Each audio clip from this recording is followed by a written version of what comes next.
Yo juraba que nuestro país era el dueño del primer mundo.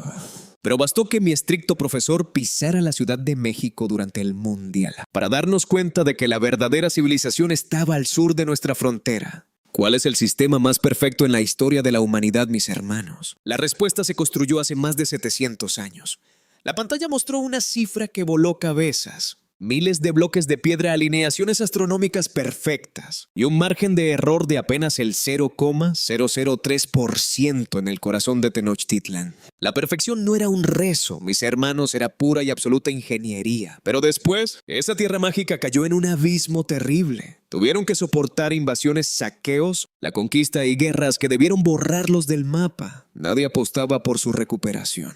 Nadie creía que volverían a levantarse. Pero extrañamente pasó algo increíble. Entre más presión recibían, más se pulía su grandeza. Entre más profundas eran sus pruebas, más inquebrantables se volvían. Esa obsesión milenaria por la perfección no murió en las ruinas. Resurgió entre el asfalto, transformándose en una metrópolis vibrante en sistemas de clase mundial. Y en una hermandad que hoy asombra al planeta. El mundo entero se hace hoy una pregunta. ¿Por qué los mexicanos siempre regresan más fuertes después de cada crisis? Acompáñenme a descubrir este relato impactante que nos llega directo desde Estados Unidos. Díganme aquí abajo en los comentarios desde qué parte del mundo nos están viendo. Quiero leerlos a todos y antes de arrancar, regálenme ese pulgar arriba que no les cuesta ni un segundo y a mí me ayuda muchísimo. Arrancamos con la historia. Todo comenzó ese martes, el día que mi cabeza hizo cortocircuito. Una sola clase bastó para hacer pedazos todo lo que yo creía saber sobre el mundo y el progreso. Era una tarde cualquiera. Entré al salón arrastrando los pies, solo para cumplir con mis créditos universitarios. ¿Qué tal? Mi nombre es Tyler. Estudio sociología en la Universidad de Harvard. Ese día nos tocaba clase con el profesor Advocat. El hombre era famoso en todo el campus por ser una verdadera pesadilla de la vesiciosa. Un tipo que respiraba la vieja y estricta tradición académica europea. Estaba muy lejos de tener esa relajada flexibilidad estadounidense. De hecho, entre los pasillos, los alumnos lo apodábamos el fósil. Cuando crucé la puerta del auditorio me quedé helado. Ya había más de 100 personas sentadas. Eso era rarísimo, porque a su clase nunca iban más de 50. Incluso en el pasillo había estudiantes amontonándose tratando de asomarse. Se respiraba en el aire que algo especial iba a pasar. Me abrí paso. Encontré un asiento vacío a la mitad del salón y miré a mi alrededor. Las caras de todos eran una mezcla rarísima. Era mitad morbo y mitad incredulidad. El chico de adelante no dejaba de buscar algo frenéticamente en su celular. En ese instante, el profesor Advocat cruzó la puerta. Por lo general, siempre entraba cargando un pesado y viejo maletín de cuero. Pero esta vez, sus manos estaban completamente vacías. Solo caminó, encendió la computadora del podio y se quedó mirando fijamente la pantalla. El caos del salón se apagó en un microsegundo. El silencio del profesor se alargó de una forma casi dolorosa. La tensión se podía cortar con un cuchillo. Les juro que nadie se atrevió ni siquiera a toser. Lentamente el profesor levantó la mirada hacia nosotros. Su rostro no era el de siempre. Había una gravedad en sus ojos, un peso emocional que superaba lo serio. La luz del proyector cortó la oscuridad del salón y un título apareció en la pantalla gigante. Yo me reí cuando vi a México en la lista de las mayores potencias mundiales. Pero en menos de un minuto los datos de mi profesor me hicieron tragarme mis propias palabras. El título que brillaba en la pantalla decía: Índice Global de Potencias y Resiliencia Post-Mundial 2026. El profesor Advocat por fin rompió el silencio. Nos contó que a finales del semestre pasado había asistido a un foro internacional de alto nivel. Dijo que en esa cumbre le entregaron un reporte que lo dejó paralizado. Avanzó a la siguiente diapositiva y una tabla de posiciones apareció frente a nosotros. Número 1, Estados Unidos. Número 2, China. Número 3, Alemania. Hasta ahí, mis hermanos. Todo era exactamente lo que uno esperaría. Pero cuando mis ojos bajaron al cuarto puesto, tuve que parpadear 2 veces. Ahí en letras mayúsculas decía claramente México. El auditorio entero comenzó a murmurar al mismo tiempo. Alguien en la fila de atrás soltó una carcajada disimulada. Otros simplemente pusieron cara de que aquello era un mal chiste o una locuras. México. ¿Es en serio? Escuché a la chica de al lado susurrar con tono de burla. ¿El país de los tacos y el tequila en el top 4 del mundo? Yo mismo no podía creer lo que estaba viendo. No era Japón, no era Francia, ni siquiera el Reino Unido. Pensé que alguien en la organización había cometido un terrible error de dedo en el archivo. El profesor nos observó a todos con una calma escalofriante. Era evidente que esperaba exactamente esa reacción de arrogancia de nuestra parte. Sin decir nada, hizo clic en el teclado y cambió de imagen. De pronto, una avalancha de números y estadísticas inundó la pared. Inversión extranjera récord. Exportación de manufactura y tecnología desbancando a potencias asiáticas. Índice de poder cultural o soft power aplastando los números del Reino Unido. Los datos seguían apareciendo sin freno, impulsados por el impacto del mundial.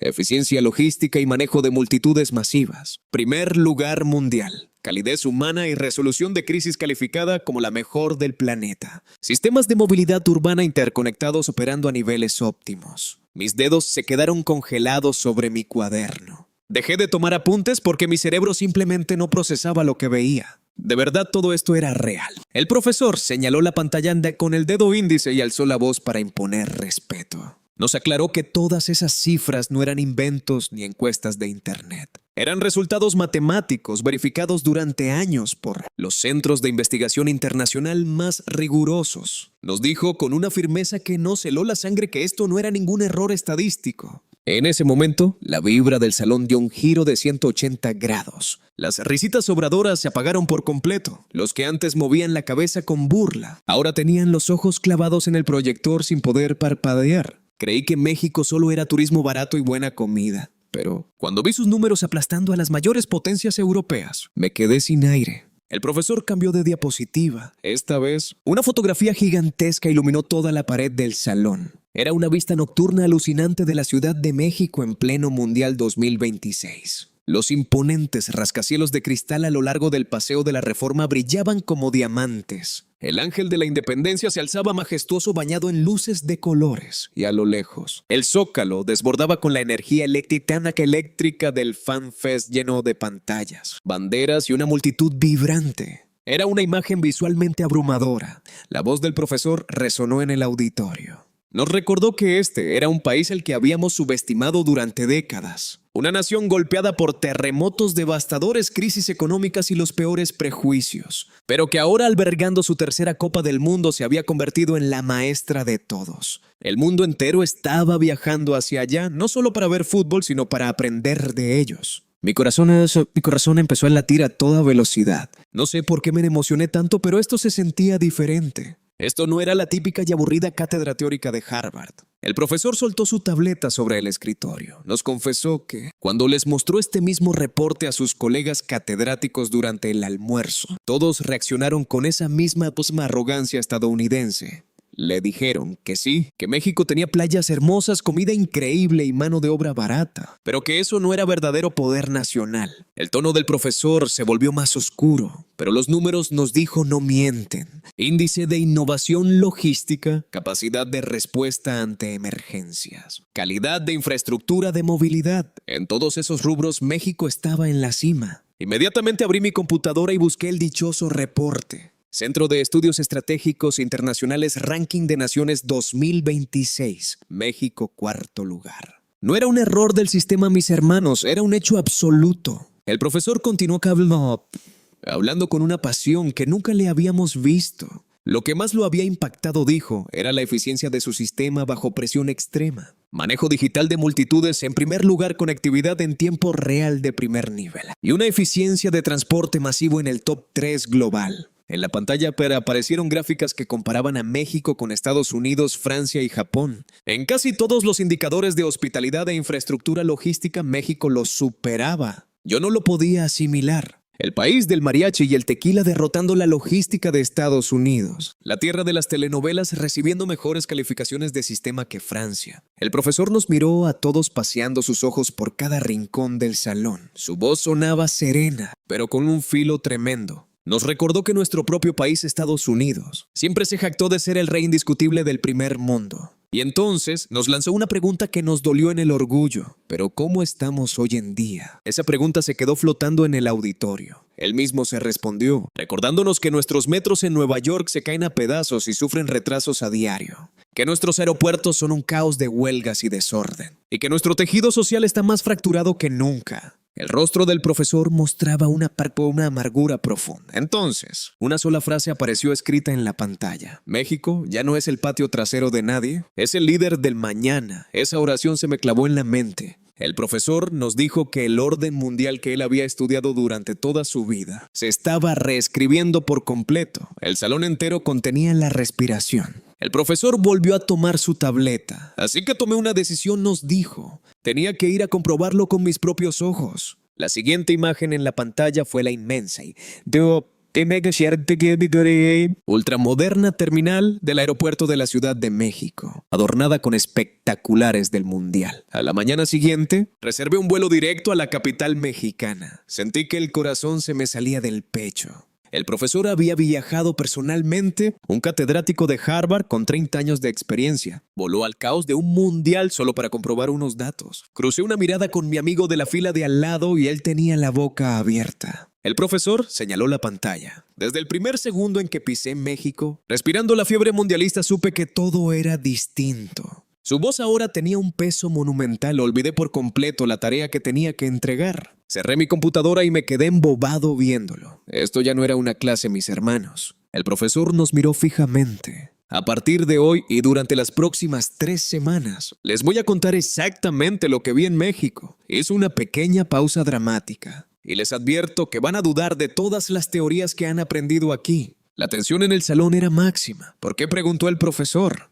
Porque México es un país que desafía todos nuestros libros de texto estadounidenses. Y en ese preciso instante todo comenzó a cambiar. Pensábamos que la mejor ingeniería del mundo era europea. Pero hace 60 años, los mayores genios de la arquitectura se rindieron ante el ingenio inquebrantable de México. El profesor pasó a la siguiente diapositiva. En la pantalla gigante apareció una fotografía en blanco y negro. Parecía ahí el recorte de un periódico muy antiguo y desgastado. Era la imagen de un reportero estadounidense entrevistando a cada uno de los ingenieros y urbanistas globales más legendarios de los años 60. El profesor comenzó a hablar con un tono de absoluto respeto. Nos contó que en esa entrevista, el periodista le hizo una pregunta clave a este gigante de la construcción mundial. Le preguntó, ¿cuál es el país con el mayor ingenio, espíritu de resolución y visión monumental en el mundo entero? Todo el auditorio prestó absoluta atención. Estamos hablando de una eminencia histórica. Mis hermanos, por supuesto, todos en la clase jurábamos que la respuesta sería Estados Unidos, Alemania o tal vez Japón.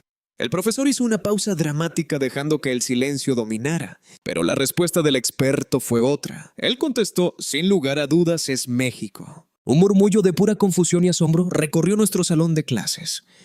México, en la década de los 60. Pero si en ese entonces todavía los veíamos como un país en vías de desarrollo, ¿no es así? El profesor señaló directamente las letras del periódico en la pantalla. Aquel legendario experto dio sus razones y fueron contundentes. Dijo que los mexicanos son los únicos en el planeta capaces de tomar un entorno totalmente adverso y extraer el resultado de mayor calidad posible. Y no solo eso, mis hermanos, sino que lo hacen en un tiempo récord, con una creatividad que destroza todos los manuales de la lógica occidental. Me incliné hacia adelante en mi asiento completamente hipnotizado. El mayor experto del mundo evaluaba a México con ese nivel de grandeza desde hace décadas. El mundo se burló cuando México prometió construir el Estadio Azteca. Pero lo que hicieron aquellos arquitectos nos demostró que nosotros, en Harvard, no sabíamos absolutamente nada de resiliencia. El profesor avanzó a la siguiente diapositiva. Esta vez, una fotografía monumental se apoderó de toda la pared del salón. Era la imagen de la construcción del Estadio Azteca en los años 60. Una obra que parecía hecha por gigantes. El profesor explicó que en aquel entonces, el mundo del fútbol demandaba un recinto faraónico para albergar más de 100,000 espectadores. Pero había un problema gigantesco casi imposible de resolver. El terreno elegido en la Ciudad de México estaba cubierto por miles de toneladas de roca volcánica solidificada, herencia de la erupción del volcán Xitle,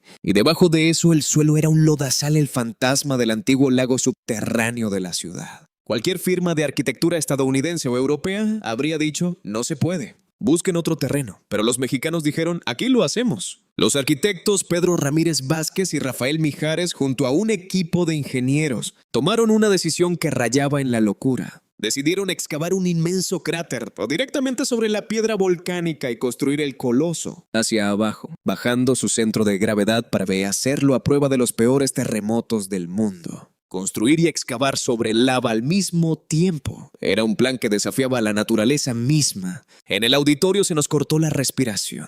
Excavar toneladas de roca volcánica y construir un estadio antisísmico a la vez. El tono de voz del profesor se volvió mucho más grave. Nos dijo que para financiar y ejecutar este milagro de la ingeniería en pleno 1962, los arquitectos mexicanos necesitaban convencer a inversores muy escépticos. La siguiente imagen que apareció en la pantalla nos desconcertó. Era la foto de un viejo y hermoso billete mexicano. Uno que tenía impreso la pirámide de Chichén Itzá o el rostro de Nezahualcóyotl. El profesor esbozó una media sonrisa. Nos contó que los líderes del proyecto, para demostrar de lo que eran capaces ante la desconfianza extranjera, pusieron un billete con la imagen de una pirámide sobre la mesa y dijeron: nosotros ya construíamos maravillas eternas de piedra con alineaciones astronómicas perfectas. Mucho antes de que ustedes siquiera descubrieran este continente, confíen en nuestra sangre. Una carcajada nerviosa estalló en nuestro salón de clases. Usaron un billete como argumento de venta y apelaron a sus ancestros prehispánicos, pero el rostro del profesor seguía sumamente serio. No era un chiste, mis hermanos. Fue uno de los pitches de ventas más audaces de la historia de la arquitectura. Y funcionó. Lograron levantar el Estadio Azteca, una fortaleza de acero y concreto que hasta el día de hoy, en el Mundial 2026, sigue siendo un templo invencible del fútbol mundial.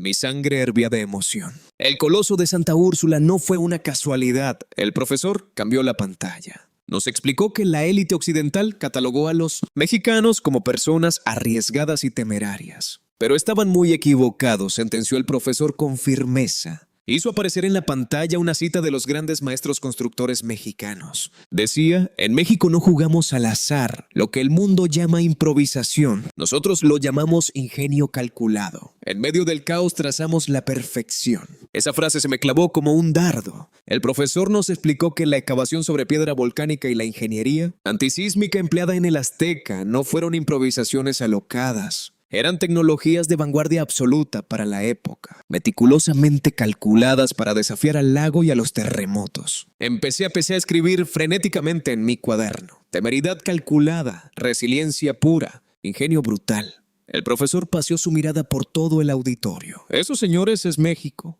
Parece que viven en el caos, pero por debajo de todo, existe una preparación milenaria para sobrevivir y dominar cualquier desastre. En la pantalla apareció una foto moderna del Estadio Azteca lleno a reventar de aficionados, con las luces brillando para el Mundial de 2026. Esa capacidad de extraer lo máximo de las peores condiciones posibles en el menor tiempo es la razón por la que el genio de la construcción se rindió ante ellos. Mi pecho se inflaba con cada palabra. Esto no era suerte, esto era una herencia cultural, una chispa creativa inagotable. El profesor bajó su tableta y nos miró a los ojos. Estando allá Valle en México bajo el sol del mundial lo comprendí todo. Su éxito es pura y absoluta resiliencia. Todo el auditorio quedó sepultado en un silencio respetuoso. El profesor agregó: el caos y el control perfecto, la calidez extrema y el cálculo frío.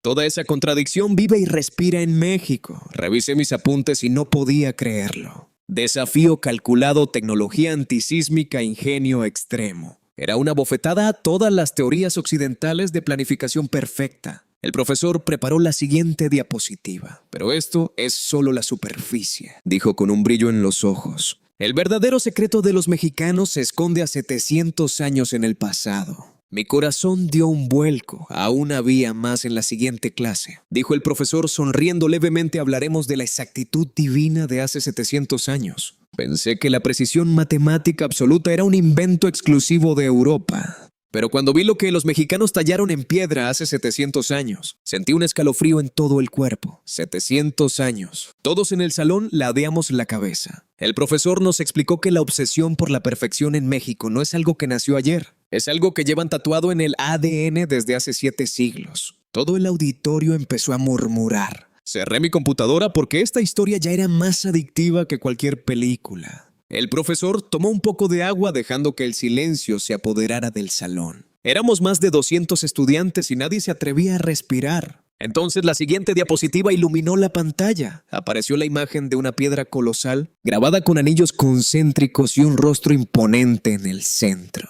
La piedra del sol, nos dijo el profesor con una reverencia en la voz. Nos explicó que fue tallada durante el esplendor de Tenochtitlan la capital del Imperio Mexica. Una obra maestra creada en medio de un entorno hostil, para medir el tiempo y unir el espíritu de una civilización que nacía sobre un lago. La imagen se acercó mostrando un nivel de geometría en la roca que parecía imposible. El profesor nos arrojó un dato que nos dejó helados.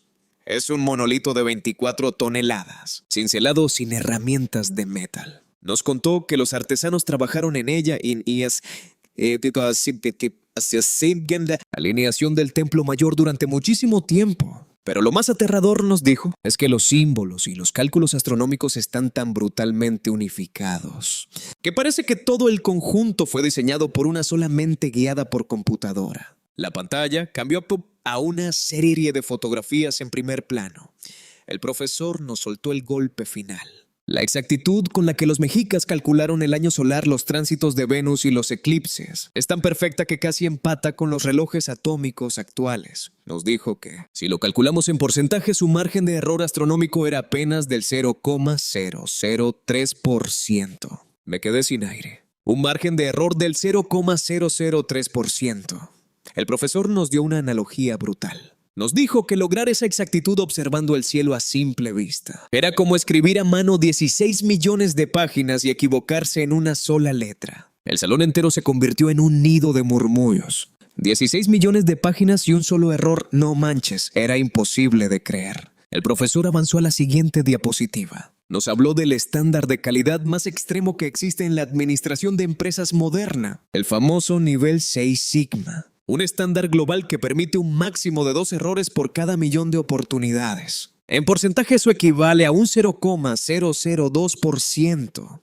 Un gráfico gigante apareció en la pared comparando el 6 Sigma de las megacorporaciones actuales con la exactitud astronómica y arquitectónica de los mexicas. La voz del profesor retumbó pesada y cargada de profundo respeto. Nos dijo que hoy en día, en pleno siglo XXI y con toda nuestra tecnología, son rarísimas las empresas de élite que logran alcanzar ese nivel, pero que hace 700 años, los antiguos mexicanos ya operaban bajo la perfección del 6 Sigma. Mi corazón latía como un tambor hace 700 años, observando las estrellas desde sus pirámides. Yo pensé que los terremotos de la Ciudad de México habían destruido todo su pasado. Pero mi profesor demostró cómo los mexicanos convirtieron el mayor de los peligros en su arma más poderosa. Justo en ese momento una mano se levantó al fondo del salón. Era Arthur, un estudiante de intercambio canadiense, de esos que siempre quieren encontrarle el error a todo. El profesor asintió dándole la palabra. Arthur se puso de pie, sacó el pecho y dijo: «Profesor, según reportes geológicos recientes, es imposible hablar de perfección arquitectónica en la Ciudad de México por el nivel de hundimiento y los terremotos masivos. La ciudad está construida sobre lodo». El salón se sumió en un silencio tenso. Varios estudiantes asintieron con la cabeza dándole la razón a Arthur. El profesor, sin perder la calma un solo segundo, lo miró fijamente. Una observación muy interesante, Arthur. ¿Me podrías decir de dónde sacaste ese reporte? Arthur, mirando la pantalla de su laptop, respondió rápidamente que era del Instituto Sismológico de Norteamérica. El profesor asintió con una sonrisa que no me dio buena espina. Conozco muy bien ese reporte. Arthur, el profesor tecleó un par de cosas en su tableta. La pantalla cambió de inmediato y mostró un nuevo documento. Reporte de Ingeniería Hidráulica y Antisísmica del Templo Mayor y Chinampas. El profesor comenzó a explicar con voz de trueno. Nos dijo que efectivamente la antigua Tenochtitlan y hoy la Ciudad de México se asientan sobre el agua y la actividad sísmica constante. Pero nos mostró cómo los antiguos mexicas inventaron un sistema de pilotes de madera, relleno de piedra y lodo y una red de chinampas que flotaban y absorbían el impacto del movimiento. La pantalla mostró un diagrama de los cimientos del Templo Mayor. El profesor nos voló la cabeza. Esa estructura colosal tiene hundimientos, sí, pero es un hundimiento controlado. El 98% de la ingeniería base sigue resistiendo terremotos de magnitudes que harían polvo a Nueva York. La cara de Arthur se puso pálida. El profesor cambió de diapositiva y nos mostró una foto de los basamentos prehispánicos intactos, aguantando la furia de la tierra. Los cálculos de precisión se basaban en las estructuras principales que han sobrevivido perfectamente a los embates de la naturaleza durante 7 siglos. El salón entero se quedó mudo. Arthur se sentó lentamente, bajando la mirada hacia su laptop sin decir ni pío. El profesor, con una calma brutal, nos contó cómo durante su visita al Mundial en la CDMX caminó por las ruinas del Templo Mayor, a un costado del Zócalo. Una foto gigante apareció en pantalla. El profesor posando frente a las enormes serpientes de piedra. Con la Catedral Metropolitana al fondo, nos dijo que, incluso después de 700 años y miles de sismos, la ingeniería de alineación seguía firme. El pecho se me llenó de una emoción inexplicable. Nos explicó que los arqueólogos le contaron el secreto. El diseño de la ciudad entera no intentaba luchar contra el agua o la tierra, sino fluir y adaptarse a ella. Mostró un esquema de los canales antiguos, una obra maestra de urbanismo que controlaba inundaciones y sequías, una tecnología que hoy los arquitectos modernos apenas intentan replicar. Arthur ya no buscaba nada en su computadora, solo miraba al frente derrotado. El profesor cambió la diapositiva bruscamente. Esta vez apareció una foto de una hermosa mujer mexicana luciendo un rebozo tradicional. El profesor nos dijo, si la Piedra del Sol y el Templo Mayor nos muestran su perfección y su resistencia, el rebozo nos revela su infinita calidez y adaptabilidad. El rebozo en la pantalla se extendió, mostrando que era simplemente un gran rectángulo de tela plana. El profesor nos explicó que el rebozo no es una prenda rígida con botones, cierres o medidas exactas. Si lo extiendes sobre una mesa es un lienzo de 2 dimensiones. Todos nos quedamos intrigados. Una tela plana, ¿y eso qué tiene de especial? El profesor con los ojos llenos de pasión nos lo aclaró. Nos dijo que, al no tener una talla rígida, el rebozo no te obliga a encajar en un estándar cerrado. Es una prenda diseñada para abrazar el cuerpo humano sin importar la forma o el tamaño. La pantalla mostró a diferentes mujeres usándolo, mujeres embarazadas, mujeres delgadas, abuelas cargando leña y madres cargando a sus bebés con el corazón pegado al pecho. El profesor continuó diciendo que el rebozo toma la forma de quien lo lleva, potenciando su belleza, protegiendo del frío y ofreciendo un refugio seguro. Comencé a anotar desesperadamente en mi libreta: adaptabilidad, protección, empatía absoluta, respeto por la humanidad. El profesor nos demostró que puedes usarlo suelto para caminar libremente, o puedes amarrarlo fuerte para trabajar en el campo o proteger a un niño. Transita entre la libertad y el cuidado en un solo movimiento. El canadiense de la fila de atrás no se atrevía ni a respirar. El profesor nos miró a todos y dijo: la perfección matemática extrema y el abrazo cálido y adaptable parecen 2 mundos opuestos. Pero en México, ambas cosas son la misma sangre. Persiguen lo invencible, pero nunca dejan de abrazarte. El auditorio entero parecía haber dejado de respirar. El profesor bajó la voz a un tono íntimo. Nos confesó que cuando vio todo esto en el FanFest del Zócalo, rodeado de extranjeros maravillados, sus 30 años de carrera en Harvard se vinieron abajo. Porque nosotros en Occidente siempre hemos creído que debes elegir: o eres una máquina perfecta y fría, o eres cálido pero desorganizado. Pero los mexicanos lo tenían absolutamente todo. Solté mi pluma y miré al frente con reverencia. Esto no estaba en los libros de sociología de Harvard.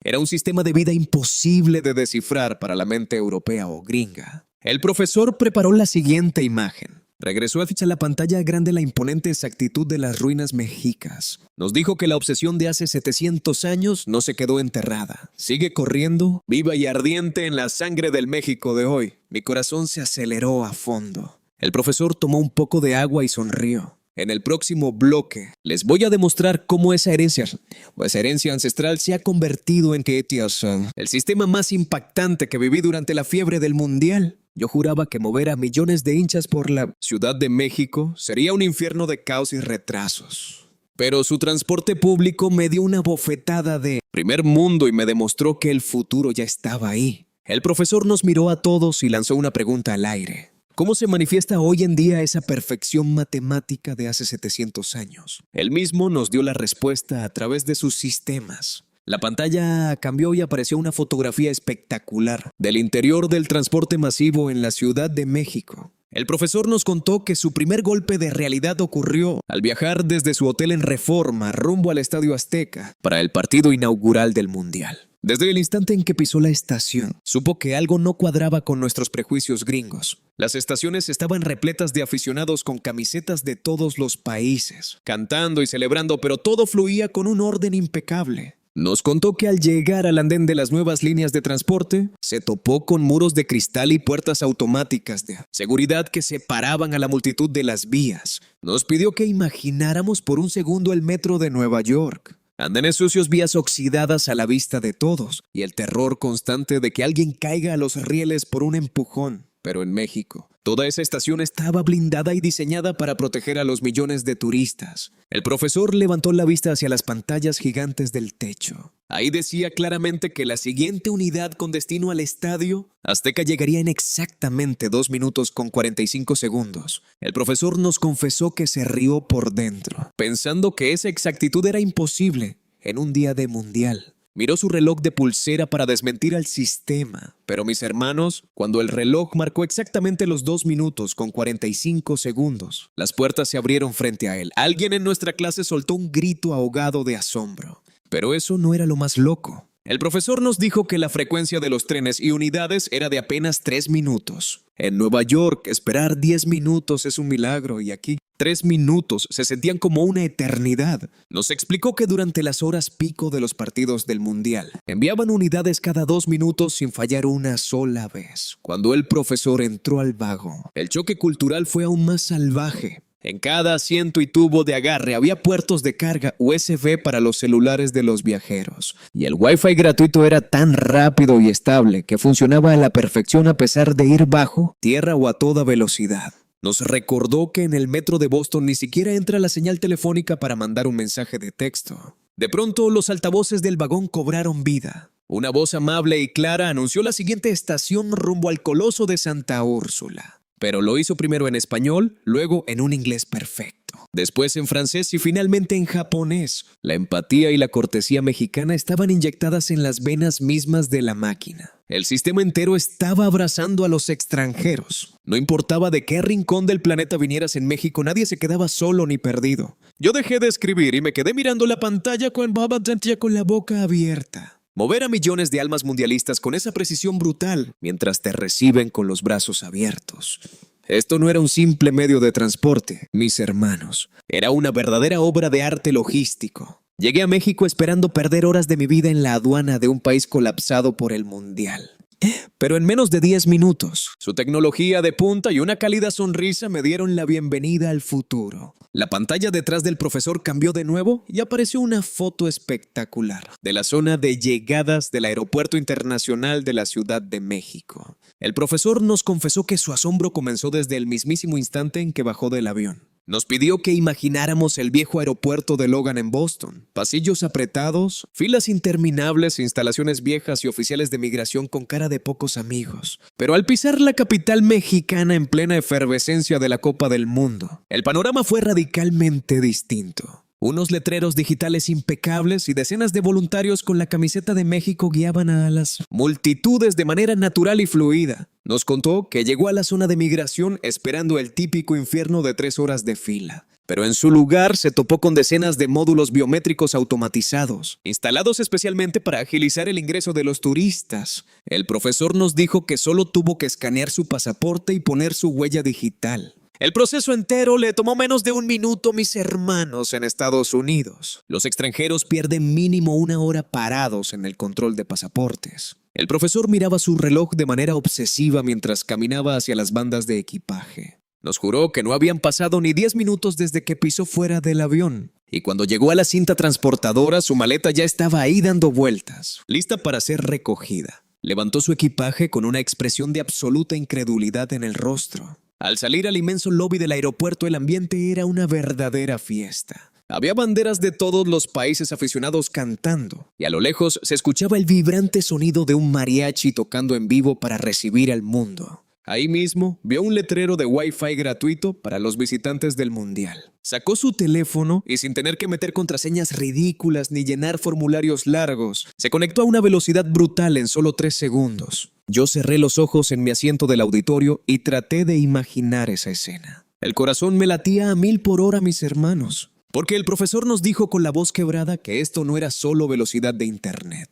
Era una filosofía entera de diseño pensada para abrazar al visitante. El profesor avanzó a la siguiente diapositiva. Apareció la foto de una moderna estación del Metrobús sobre el majestuoso Paseo de la Reforma. Nos contó que a la mañana siguiente quiso ir al centro para disfrutar del ambiente mundialista. Al llegar a la estación se dio cuenta de que no era una simple parada a la intemperie. Era una estructura de cristal completamente cerrada, limpia y súper segura. Afuera soplaba el viento fresco de la mañana en la ciudad, pero al cruzar las puertas de la estación el clima era perfecto. Había bancas de espera impecables, puertos de carga para los celulares de los hinchas y, por supuesto, conexión gratuita a internet. Pero lo que casi le vuela la cabeza fue la inmensa pantalla digital colgada en la pared. Ahí se mostraba la ruta de cada unidad en tiempo real. El letrero decía, Ruta Zócalo FanFest, tiempo estimado de llegada 2 minutos con 30 segundos. El profesor, con su mentalidad escéptica de gringo, se quedó mirando su reloj, seguro de que era una mentira publicitaria. Pero exactamente a los 2 minutos y medio, las puertas gigantes del autobús rojo se abrieron frente a su cara. Su mandíbula casi tocó el suelo. Un grito de asombro resonó en nuestro salón de clases, en Boston o en Nueva York. Los autobuses llegan 20 minutos tarde o de plano nunca aparecen. Pero en la Ciudad de México, el tiempo se respetaba al segundo. Comencé a pellanotar en mi cuaderno a una velocidad de locos, precisión milimétrica. Información en tiempo real, infraestructura que cuida al ser humano. El profesor nos contó que, al subir a la unidad, pasó su tarjeta de movilidad integrada. El sistema hizo un sonido amable y una pantalla voz le mostró su saldo exacto. Y mientras el autobús avanzaba entre los árboles y monumentos de Reforma, la pantalla en la interior mostraba la siguiente parada. Una voz clara anunció la llegada al centro histórico, pero lo hizo en español, en inglés, en francés y en japonés. El profesor nos aclaró que esto no era una rutita turística de prueba. No, señor. Toda la inmensa Ciudad de México operaba en esa frecuencia de perfección absoluta. En la pared del salón aparecieron un montón de fotos juntas, el aeropuerto reluciente, las estaciones de cristal, el paseo de la Reforma inundado de visitantes felices. El profesor soltó su tableta sobre el escritorio y nos miró fijamente a todos. ¿Entienden lo que esto significa, muchachos? Nos dijo que no se trataba solo de mover gente de un punto a otro. Era la filosofía profunda de una nación. El sistema mexicano estaba diseñado poniendo al ser humano en el centro de todo. Buscaban eliminar el sufrimiento del viajero, borrar la frustración del turista y multiplicar al máximo la hospitalidad. Y entonces soltó una frase que me puso la piel de gallina. Así como los constructores de Tenochtitlan alineaban cada piedra con devoción absoluta para alcanzar la perfección. Hoy los mexicanos inyectan esa misma devoción en cada cable, en cada tren y en cada puerta de su país. El profesor guardó silencio por unos segundos, dejando que sus palabras pesaran en el aire. Yo solté el lápiz y lo miré fascinado. Esto no era solo infraestructura urbana, era el alma de un pueblo latiendo a través de sus calles. El profesor preparó la siguiente diapositiva y su mirada se volvió a encender. Pero no crean que el milagro de México termina en sus autobuses o estadios, nos advirtió. El verdadero poder brutal de este país se encuentra en la tecnología con la que hoy protegen y salvan al resto del mundo. Creímos que México era solo un lugar pintoresco y de mano de obra barata. Pero me quedé mudo cuando descubrí que ellos han diseñado la tecnología que hoy por hoy salva la vida de millones alrededor del mundo. La pantalla detrás del profesor hizo un destello y cambió. En lugar de calles o estadios, apareció la fotografía inmensa de un centro de monitoreo lleno de pantallas gigantes y computadoras de última generación. No parecía una escena de la vida cotidiana, mis hermanos, parecía el cuarto de guerra de la NASA. El profesor nos explicó que durante su estancia en la Ciudad de México por el Mundial, tuvo acceso a las instalaciones del Sistema de Alerta Sísmica Mexicano, el famoso SASMEX. Nos contó que cuando cruzó la puerta de ese búnker de alta seguridad, la energía cambió por completo. Allí los ingenieros más brillantes del país monitoreaban las 24 horas día.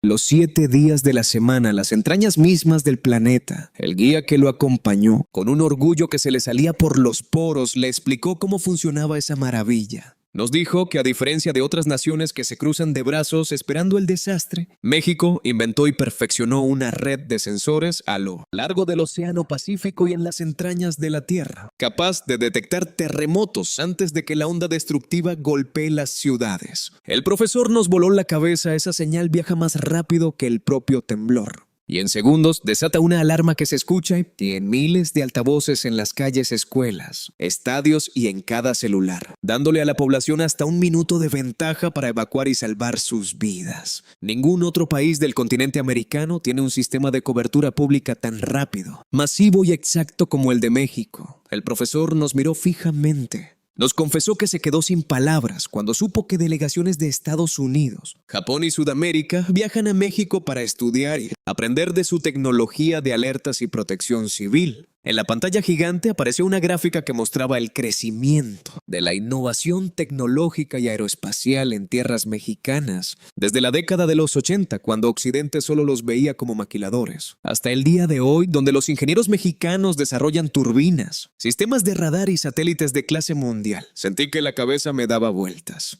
40 años de evolución comprimida a una velocidad brutal, pero el profesor nos detuvo de golpe. Lo más importante de todo esto no es la rapidez con la que innovan, dijo con la voz grave, sino la confianza inquebrantable que generan. Nos explicó que el mundo confía en los mexicanos porque cumplen. Cuando hay que entregar piezas clave para la industria aeroespacial o proteger vidas humanas, ellos lo hacen con la precisión y el compromiso del antiguo pueblo mexica. El profesor comparó ese rigor con la exactitud de la piedra del sol. Así como hace siglos sus ancestros medían las estrellas para evitar el caos, hoy los mexicanos monitorean la tierra y los cielos para proteger a la humanidad. La pantalla me cambió y nos mostró una foto que me estrujó el corazón. Era un grupo de hombres y mujeres vestidos con overoles naranjas, cascos y la bandera de México en el hombro, abriéndose paso entre los escombros de un edificio derrumbado. Eran los topos de Tlatelolco, los equipos de rescate mexicanos de fama mundial. El profesor nos explicó que la grandeza de la tecnología mexicana y su resiliencia no se queda egoístamente dentro de sus fronteras. Cuando hay un terremoto, un huracán o una tragedia en cualquier rincón del planeta, los primeros en llegar a escarbar la tierra con el corazón en la mano, arriesgando su propia vida por extranjeros, son los rescatistas mexicanos. Ya sea en Haití, en Turquía, en Japón o en Estados Unidos, México no te abandona. El profesor lanzó una pregunta al aire.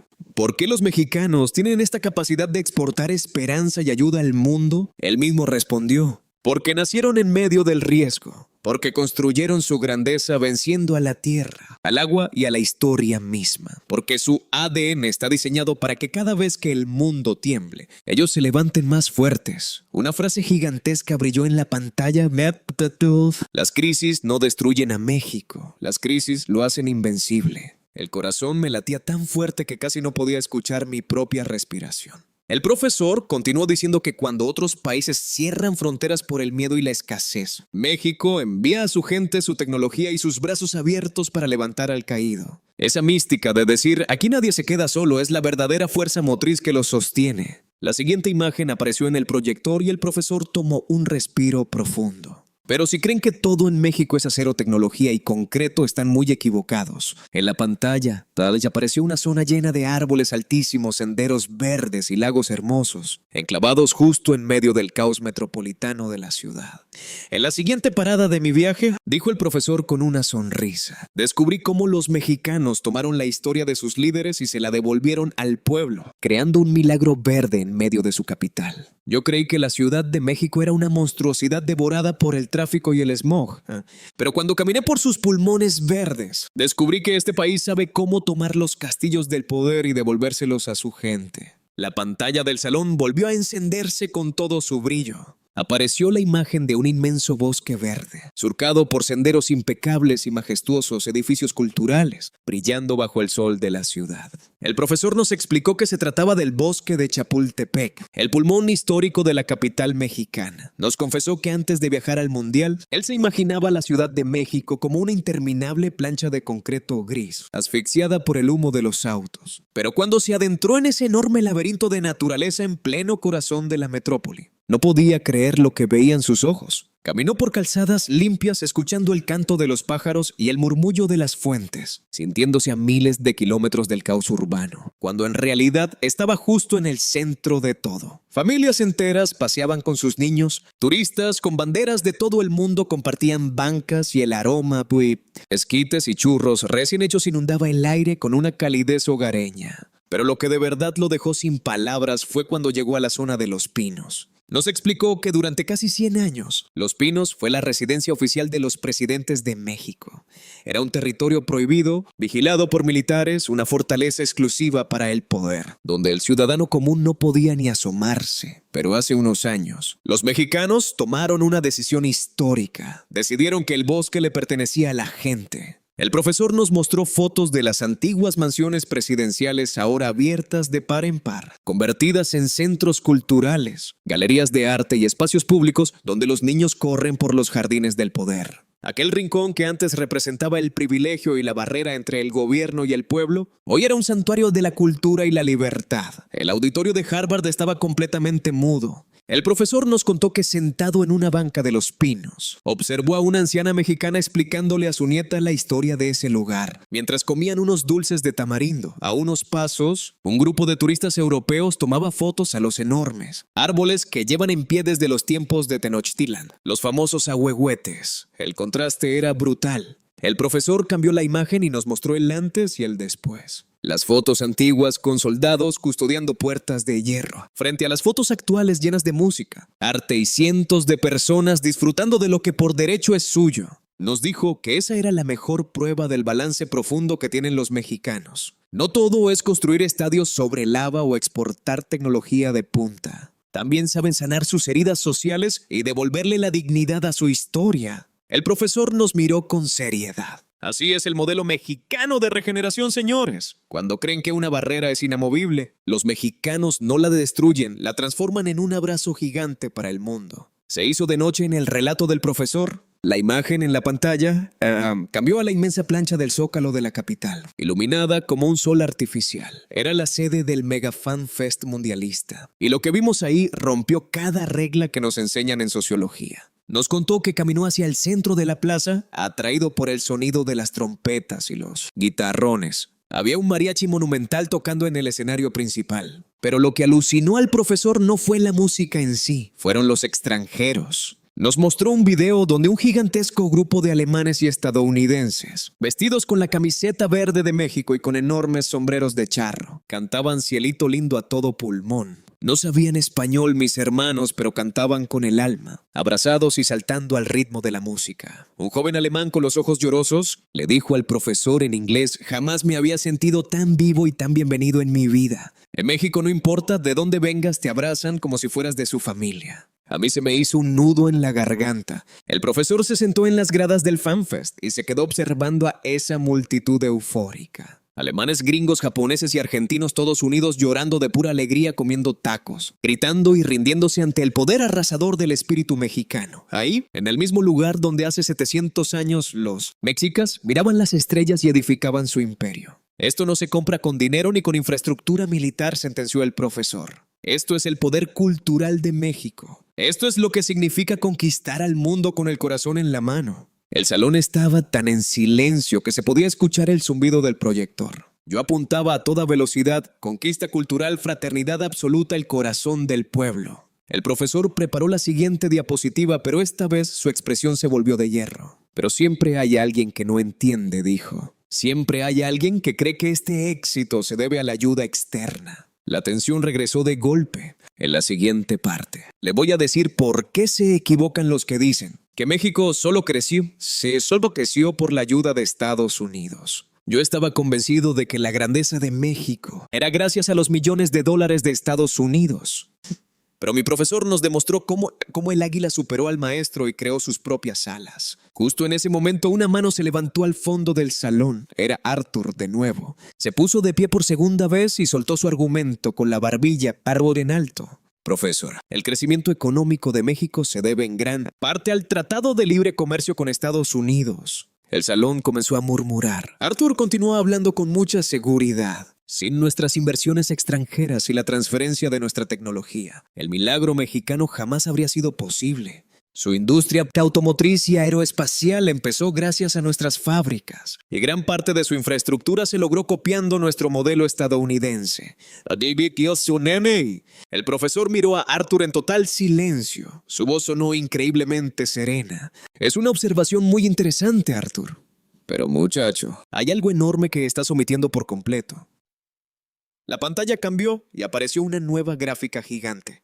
Era la evolución del impacto logístico, la manufactura avanzada y el poder cultural global entre Estados Unidos y México. El profesor nos explicó los números con frialdad. En los años 80 y 90, Estados Unidos dominaba absolutamente todo y México figuraba como un simple fabricante. Pero entrando a los años 2000, la curva mexicana comenzó a dispararse de forma salvaje. Y para este año 2026, México no solo había absorbido el conocimiento, sino que nos había superado en sectores clave de eficiencia. Destrozaba nuestras métricas de influencia cultural en el mundo. El profesor habló de forma lenta y contundente. Es verdad que hubo una transferencia inicial de tecnología, pero recibir esa tecnología y usarla para convertirse en líderes mundiales fue mérito exclusivo de la sangre y el sudor de los mexicanos. Mientras Estados Unidos se estancaba en su burocracia, México nunca dejó de avanzar. Ellos no se conformaron con aprender de nosotros. Ellos innovaron. No se limitaron a copiar nuestros manuales, los reescribieron, los mejoraron y los hicieron suyos. Recibir ayuda es una cosa, pero independizarse y superar al maestro es una historia completamente diferente. El profesor dio un paso al frente y su voz resonó en todo el auditorio. Y lo más importante de todo, mis hermanos, es su espíritu inquebrantable. México es un pueblo que convierte las peores crisis en su mejor combustible. Cuando los terremotos más brutales destruyeron su capital, el pueblo entero salió a las calles, organizándose con sus propias manos para rescatar a su gente y salvar su nación. Cuando las peores crisis económicas mundiales los golpearon en lugar de rendirse, se unieron más, trabajaron el triple y protegieron a sus familias con uñas y dientes. Ese es el verdadero ADN de los mexicanos. La certeza absoluta de que si no hay patria y no hay comunidad, simplemente no hay futuro. Ese sentido de hermandad donde nadie se salva solo. Esa responsabilidad sagrada de entregarle a sus hijos un país más fuerte del que ellos recibieron, con o sin la ayuda de Estados Unidos. Lo que define a México es lo que hicieron con cada maldita oportunidad que tuvieron. Usaron nuestro impulso como un simple escalón para volar muchísimo más alto. Y hoy ya no son los que piden ayuda, hoy son los que rescatan al mundo entero con sus topos, los que diseñan tecnología antisísmica para salvar a otros países, y los que fabrican con excelencia las piezas que llevan a la humanidad al espacio. Ese es el verdadero crecimiento, mis hermanos, y esa es la madurez absoluta de un país. Sentí que el pecho me iba a explotar de la emoción. El profesor recorrió el salón con la mirada, observándonos a cada uno. Y con su poder cultural pasa exactamente lo mismo. México nos está dando la mayor lección de la historia sobre cómo se conquista el planeta entero. Su música regional domina las listas globales. Sus cineastas ganan los premios más grandes del cine. Y su gastronomía es venerada en cada rincón del planeta. Pero esto no es una moda pasajera de internet ni un truco publicitario. Es la forma en la que ellos demuestran el amor por su tierra frente al mundo entero. Cuando decenas de miles de extranjeros cantan con mariachi llorando de alegría. Cuando el mundo se conmueve con sus películas sobre la familia. Y cuando su comida nos abraza el alma. Ese, señores, es el poder más hermoso e imparable que existe. Ellos no necesitan tanques de guerra, ni amenazas, ni bloqueos económicos para mover al mundo.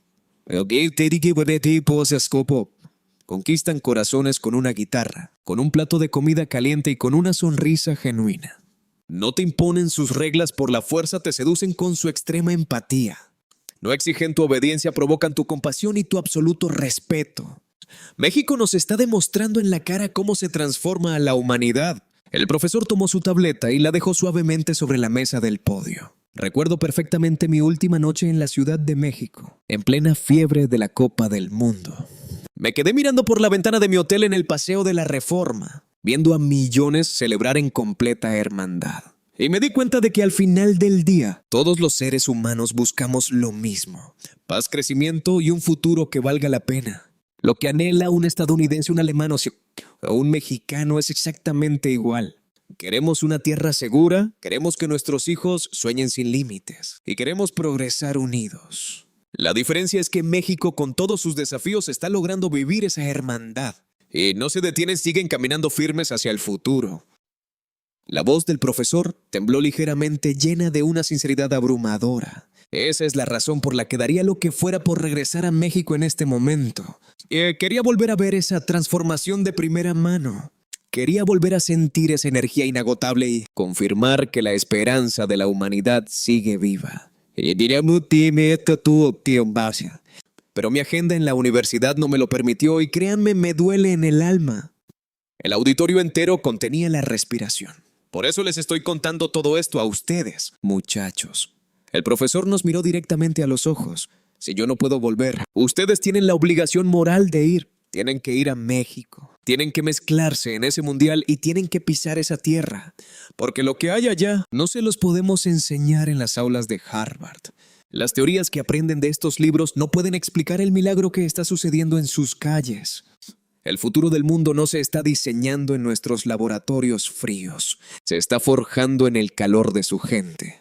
Sentí que los ojos se me llenaban de lágrimas sin poder evitarlo. Volteé a ver a mi amigo en la silla de al lado y él también estaba al borde del llanto, completamente conmovido. El profesor continuó con voz muy solemne. Esas 3 semanas en el mundial tiraron a la basura mis 30 años de investigación académica. Me hicieron descubrir que nuestras teorías occidentales no son la verdad absoluta del universo, que existen caminos mucho más profundos para llegar a la grandeza, que el futuro no se trata de copiar el pasado, sino de atreverse a crear algo completamente nuevo y humano. Y toda esa epifanía me golpeó estando en tierra mexicana. Desde la exactitud astronómica de Tenochtitlan, pasando por el ingenio indestructible de sus constructores, hasta la magia de su hermandad moderna en un fanfest. Todo en ellos está conectado. Mis hermanos, ese es el verdadero México. Pensé que el poder de una nación se medía por el tamaño de su ejército. Pero mi profesor nos demostró que México no es una superpotencia. Es una civilización entera conquistando al mundo con empatía. El profesor nos miró a todos y nos dijo: muchachos, el mundo está cambiando a una velocidad vertiginosa. Pero las teorías que les enseñamos aquí en Harvard cambian a paso de tortuga. Nuestros libros de texto se han quedado completamente obsoletos, mis hermanos. Ese pensamiento occidental centrado en la dominación, la guerra y la superioridad económica ya llegó a su límite. Necesitamos un modelo nuevo urgentemente. Y ese modelo, sin duda alguna, es México. El salón entero se sumió en un silencio sepulcral, pero dentro de ese silencio se sentía una corriente de energía eléctrica quemándonos por dentro. Revisé mis apuntes y leí las palabras que acababa de escribir. México es el modelo del futuro. Un país que cambia al mundo sin hacer ruido. La filosofía de que nadie se queda solo. Hermandad, resiliencia, progreso. Mis manos estaban temblando, mis hermanos. El profesor hizo clic en su computadora por última vez y la diapositiva final apareció en la pantalla gigante. Solo había una oración escrita en letras enormes: México no es una potencia mundial. El auditorio comenzó a murmurar súper confundido. ¿Cómo que no? No nos acababa de demostrar con datos duros que era en el 4º lugar. El profesor esperó a que todos nos calláramos y nos habló con una calma brutal. México es una nueva civilización.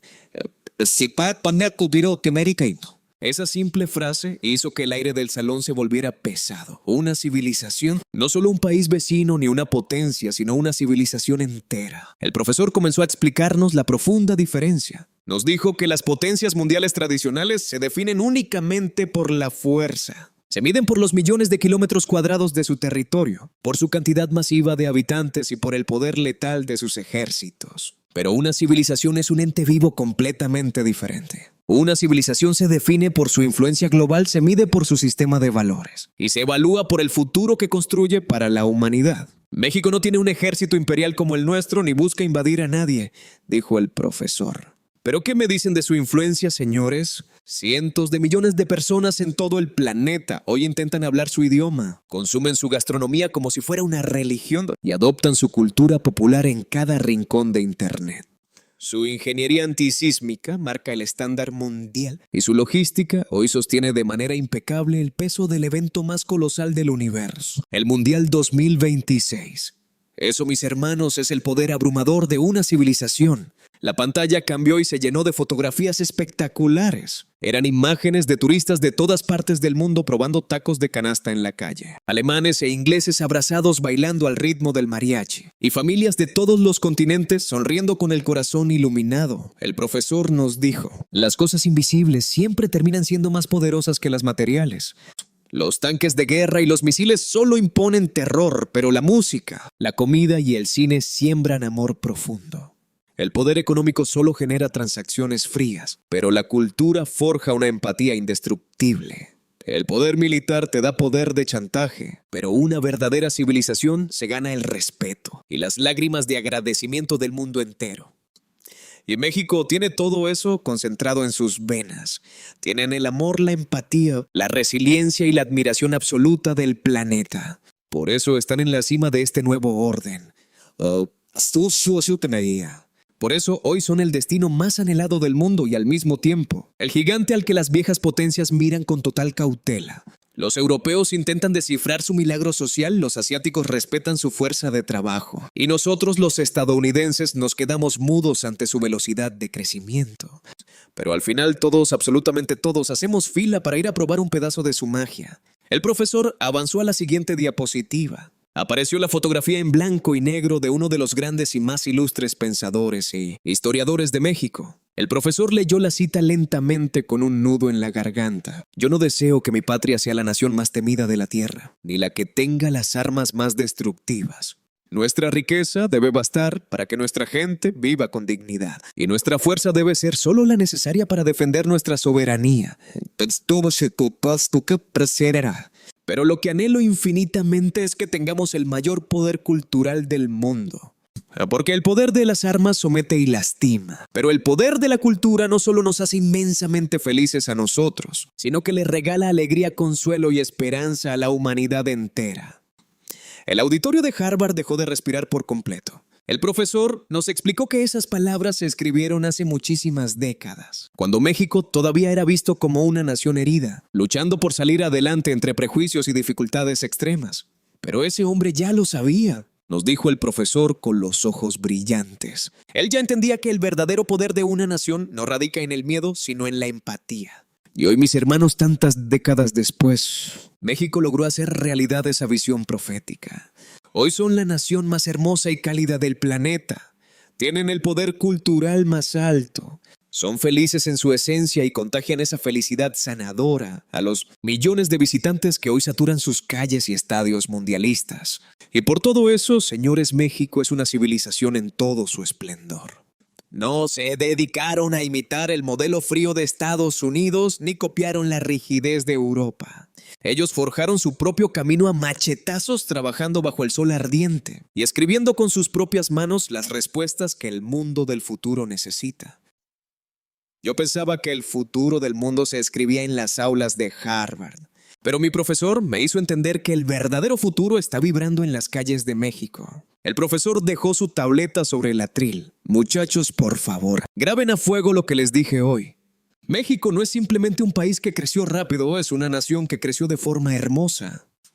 No solo se volvieron más fuertes económicamente, se volvieron infinitamente más amados por el mundo. La precisión matemática de sus pirámides, el ingenio de sus arquitectos, la recuperación ecológica de Chapultepec y la energía sanadora de su cultura en el FanFest. Todo eso combinado es el nacimiento de una nueva civilización. Las teorías gringas y europeas que les enseñamos aquí tal vez puedan explicar el pasado, pero jamás podrán predecir el futuro. ¿Saben por qué, muchachos? Porque el futuro lo están inventando y viviendo los mexicanos en este preciso momento. El profesor hizo una pausa y su voz se volvió profundamente personal. Mi viaje a la Copa del Mundo en la Ciudad de México me cambió la vida para siempre. No podré regresar este año por mi agenda, pero les aseguro que muy pronto estaré ahí de nuevo. Y mi consejo para todos ustedes es: tienen que ir a México. Tomen un vuelo. Caminen por esas calles, sientan el abrazo de su gente y enfrenten la realidad con sus propios ojos. Allá afuera en la capital mexicana aprenderán que lo imposible simplemente no existe. Que la crisis es solo un trampolín hacia la grandeza. Que la tecnología de punta y la naturaleza divina pueden ser uno mismo. Y que la empatía, el amor y la calidez tienen el poder absoluto para cambiar a la humanidad entera. Esa es la nueva civilización, señores. Muchas gracias. El profesor Advocat hizo una leve reverencia frente a nosotros. El auditorio de Harvard se sumió en un silencio total durante un segundo. Y de repente, alguien empezó a aplaudir al fondo de la sala. 1, 2, 10, 50 estudiantes. En cuestión de segundos, los 200 alumnos nos pusimos de pie, estallando en una ovación ensordecedora. Fue un aplauso de pie, lleno de un respeto absoluto y una profunda emoción. El profesor nos volvió a hacer una reverencia y bajó lentamente del podio. Yo cerré mi cuaderno y me miré las manos. Estaban temblando sin control. Esa misma tarde, todo lo que yo creía saber sobre el mundo se había hecho pedazos. Salí del salón y caminé por los pasillos de la universidad con la cabeza dándome vueltas. De verdad, México era un lugar tan mágico, resiliente y poderoso. Al llegar a mi dormitorio, Me senté frente al escritorio y abrí mi computadora a la velocidad de la luz. Necesitaba saber más. Necesitaba empaparme de su cultura de inmediato. Escribí en el buscador México, Historia, Museo. Cientos de resultados inundaron la pantalla, pero hubo uno que me atrapó al instante. El Museo Nacional de Antropología. Le di clic y la información me dejó sin aliento. Posee millones de piezas invaluables, una arquitectura majestuosa que rinde tributo a sus raíces. Y justo ahora estaba rompiendo récords. Decía que gracias a la efervescencia de la Copa del Mundo 2026, el museo estaba recibiendo a millones de visitantes. Era por mucho uno de los museos más visitados y venerados de todo el planeta Tierra. Y mientras leía los artículos, descubrí que la ciudad entera estaba celebrando un momento histórico, recibiendo a miles de turistas extranjeros que venían por el fútbol, pero se enamoraban de la cultura. El corazón se me quería salir por la garganta. Justo en este momento en la Ciudad de México, se está viviendo un evento que cambiará la historia para siempre. El profesor no pudo quedarse, y yo estoy aquí encerrado en mi cuarto de Harvard perdiéndome absolutamente de todo. Me asomé por la ventana y sentí el viento helado del otoño en Boston, pero mi pecho estaba ardiendo de pura emoción. En ese instante me hice una promesa inquebrantable. Voy a comprar un boleto a México, voy a pisar ese museo sagrado, voy a pararme frente a la Piedra del Sol para entender su extrema exactitud matemática. Voy a buscar un rebozo tradicional para entender su tejido que abraza a la humanidad. Y voy a vivir en carne propia esa calidez inmensa de la que nos habló el profesor. Mi visión del mundo ya nunca volverá a ser la misma. Hoy sé perfectamente que lo invisible es muchísimo más fuerte que el acero, que una canción de mariachi tocada con el corazón llega más lejos que cualquier amenaza, y que la empatía conquista 1000 veces más rápido que la fuerza bruta. La obsesión por la perfección de hace 700 años sigue completamente viva en su infraestructura de clase mundial, en su alegría y en su espíritu invencible. Esa es la nueva civilización, mis hermanos. Y el mundo apenas está descubriendo su verdadero poder. Muchas gracias por escuchar mi relato. Hasta pronto. ¿Qué les pareció la historia de hoy, mis hermanos? Saber que esa precisión absoluta y ese ingenio de hace 700 años sigue vivo hoy, asombrando a los extranjeros en pleno mundial, nos pone la piel de gallina. No es solo un orgullo histórico para presumir, es una verdadera lección de vida. Nos hace preguntarnos frente al espejo. Nosotros, ¿cómo enfrentamos nuestras propias tormentas? El mundo siempre nos va a poner a prueba con crisis que parecen imposibles de superar. Pero escuchar testimonios como este nos recuerda que caer no es el final. Para los mexicanos, la presión extrema solo sirve para crear diamantes. Es la terquedad hermosa de no rendirse nunca y esa magia pura para darle la vuelta a las peores tragedias. Todo esto es el alma inquebrantable de un país que hoy está abrazando al planeta entero. Lo más importante no son sus impresionantes estadios ni su infraestructura moderna, sino el corazón de oro que hay detrás de todo eso. Ingenio calculado, resiliencia absoluta y un amor gigante que no conoce de fronteras. ¿Ustedes qué opinan, mis hermanos? Déjenme todos sus pensamientos aquí abajo en la caja de comentarios, que me encanta leerlos a todos. Y por favor, si esta historia les conmovió el alma, compártanla con sus familiares y amigos para que el mundo entero sepa de qué estamos hechos. No olviden reventar ese botón de like y suscribirse al canal activando la campanita. A ustedes no les cuesta nada y a mí me da una fuerza inmensa para seguir trayéndoles los mejores relatos. Desde aquí les mando un abrazo fuerte, lleno de cariño y pura buena vibra. Que tengan un excelente día.